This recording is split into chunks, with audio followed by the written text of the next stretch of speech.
Sabe qual a coisa mais interessante que existe no universo? Não sabe?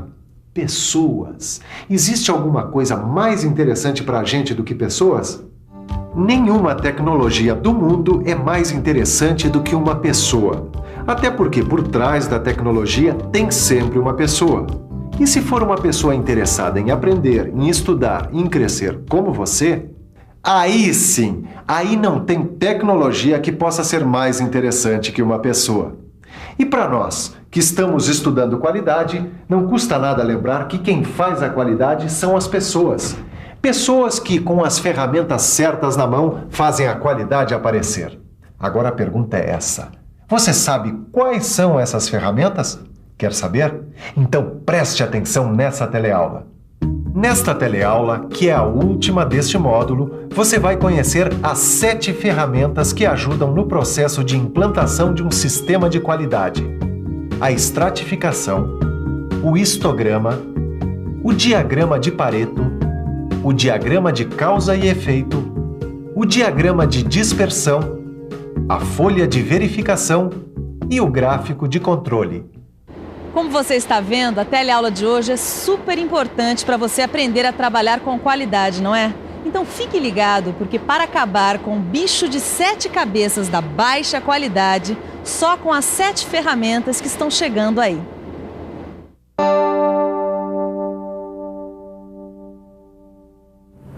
Zé, Oi. vem cá. Muito bem, meus amigos. Aqui dentro nós temos o segredo do nosso sucesso daqui pra frente. O que é que você tem aí dentro? O bilhete premiado da Sena pra gente comprar aquele equipamento novo? Não. Ele vai dizer que aqui dentro está cheio de diamantes e pedras preciosas. Nada disso, vocês não vão acertar nunca. Olha, aqui dentro nós temos nada mais, nada menos do que as 7 ferramentas da qualidade. 7 ferramentas? Eu posso dar meu palpite? Claro. Você tem aí dentro uma broca pra furar sua cabeça dura. E deve ter também uma furadeira de alto impacto. Desse jeito você não vai acertar nada. Então deixa eu tentar. 7 ferramentas da qualidade. Primeiro um microcomputador moderníssimo. Depois uma furadeira laser. Depois é um controle automático. Pode parar, senão vocês não vão pegar o espírito da coisa.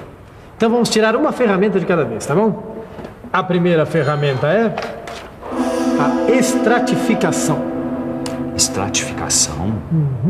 Que diabo de ferramenta é essa? Calma, eu explico. Mas antes, vamos conferir o que quer dizer essa palavra meio cabeluda. Estratificação.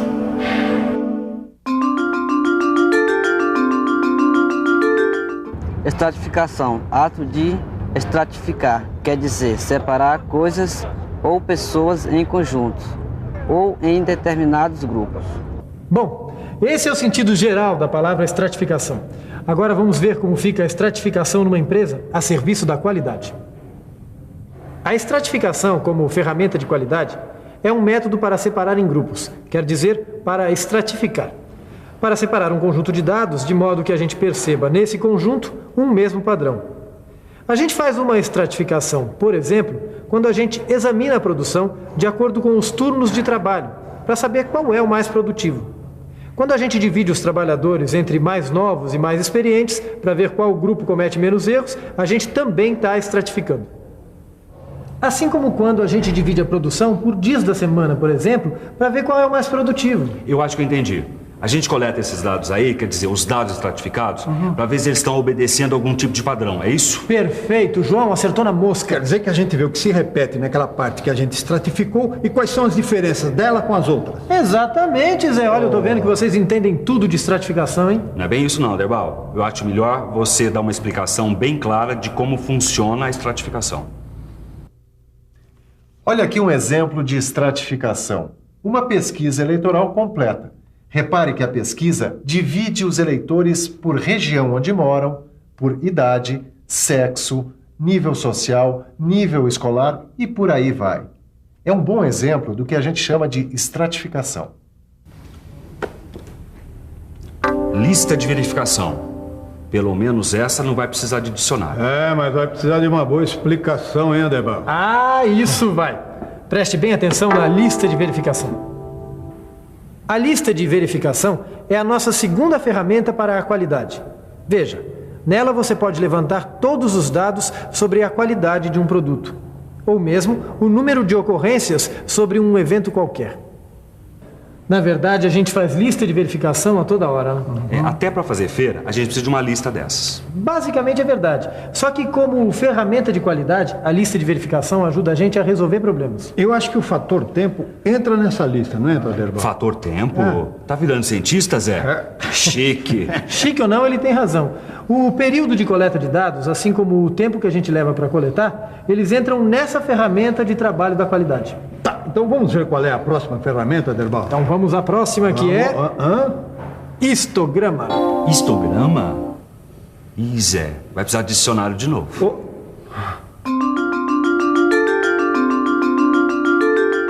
Histograma. Tabela para registrar a evolução histórica de um fenômeno. Olha, para registrar a evolução das coisas ao longo do tempo, é que a gente faz um histograma. Um histograma, na realidade, é um daqueles gráficos estatísticos que tem umas colunas. Para a gente ver a variação de produção durante a semana, por exemplo. Isso, olha, eu tenho um aqui, ó. A gente tem um eixo vertical onde vai entrar um número, a frequência de ocorrências. E um eixo horizontal onde vão entrar as diferentes classes. Aí também era bom dar um exemplo. Exemplo. Este histograma aqui mostra quanta gente teve que esperar na fila de um supermercado e por quanto tempo. Nesse primeiro grupo estão os que esperaram de 1 a 6 minutos. No segundo grupo estão os que esperaram de 6 a 12 minutos. No terceiro grupo, os que esperaram de 12 a 18 minutos.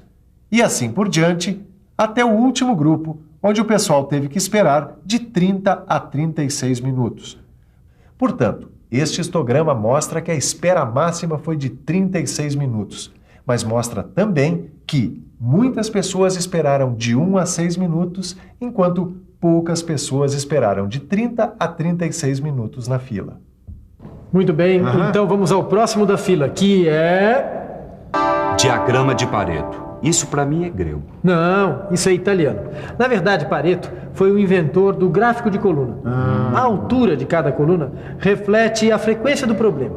Olha, vocês vão entender como funciona o diagrama de Pareto. Vamos supor que a gente tivesse uma fábrica de sapatos. Certo. Tá? Embaixo da risca horizontal, a gente vai colocar a possível perda de material. Me ajuda, Zé. Então, olha, tem perda de couro, Muito bem. de sola, cola e de enfeite. Muito bem. E ao lado da risca vertical, a gente vai colocar os possíveis percentuais de perda. Por exemplo, aqui nesse gráfico, 60% de perda de couro, tá? 20% de perda de sola, 10% de perda de cola e mais ou menos uns 5% de perda de enfeite. Pô, vai ter desperdício assim lá na caixa prego, meu. Isso é só um exemplo, João. Olha, daí a gente tira a seguinte conclusão, de acordo com Pareto. É preciso eliminar os elementos com maior frequência. E no nosso caso, o elemento que tem maior frequência é a perda de couro. Ou seja, isso precisa ser eliminado. Ah, tá. Claro, vai fazer uma economia de uns 60%. É mole? Não é mole, mas também não é tudo, hein, João? Muito bem, agora vamos tirar mais uma ferramenta muito importante. Vamos ver. Diagrama de causa e efeito. Olha, ele serve para descobrir problemas que causam má qualidade num produto ou num serviço. Mas aí também era bom dar um exemplo, hein, Aderbal? Então vamos a um exemplo de diagrama de causa e efeito. O diagrama de causa e efeito também é chamado de espinha de peixe.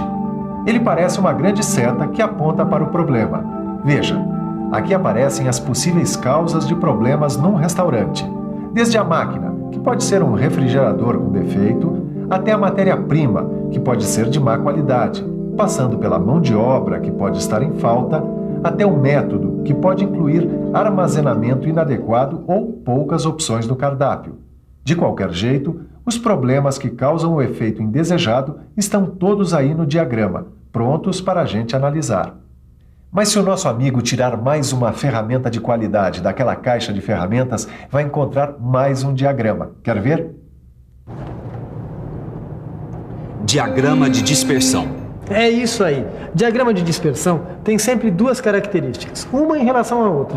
Ou é peso e altura, ou é quantidade e preço, ou é velocidade e temperatura. E sempre essas duplinhas? Sempre essas duplinhas. A ideia é estabelecer uma relação de causa e efeito entre uma coisa e outra. E eu proponho aí um exemplo rápido para o diagrama de dispersão. Por exemplo, Para saber a relação entre a quantidade de sal no queijo e o tempo de banho em água com sal, deve-se fazer duas medições. Uma para o tempo que o queijo fica no banho, outra para a quantidade de sal no queijo. E o resultado foi o seguinte: a partir de um certo ponto, lá pelos 16 minutos de banho, a quantidade de sal no queijo realmente sobe bastante.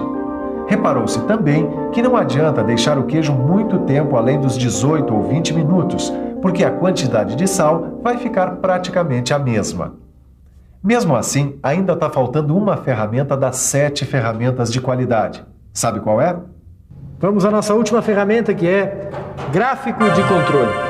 Ele serve para a gente pesquisar tendências e padrões que acontecem ao longo do tempo. Tendências e padrões. Por isso, ele é muito bom para a gente monitorar um processo industrial. Claro, porque assim a gente pode reduzir as variações no processo. Isso! Tá bom. Que tal a gente dar um exemplo para dominar aí esse gráfico de controle?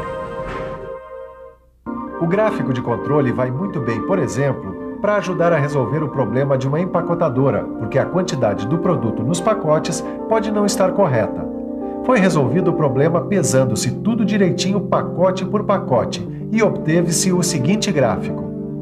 O gráfico indicava que a maior parte da produção tinha até mais que os 500 gramas especificados, mas indicava também que alguns pacotes saíram de fato com um índice menor que o de 500 gramas.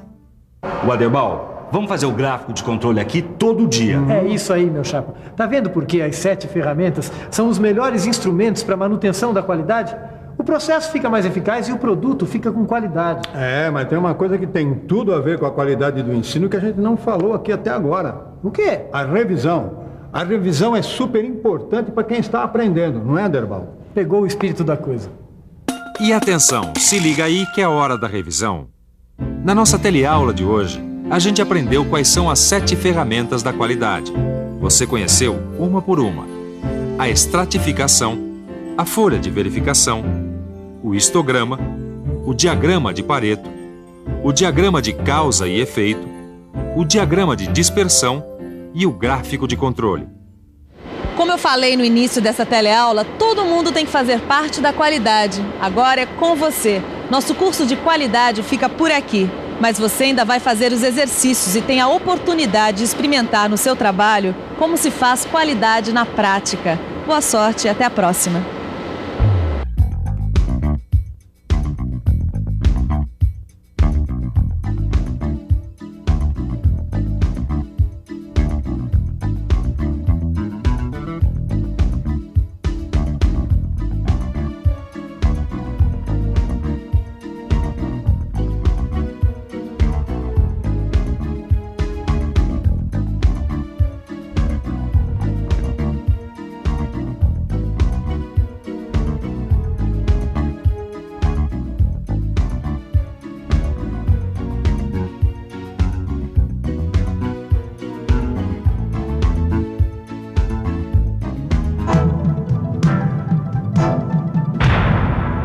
Telecurso 2000, um programa de educação do Sistema Fiesp e da Fundação Roberto Marinho.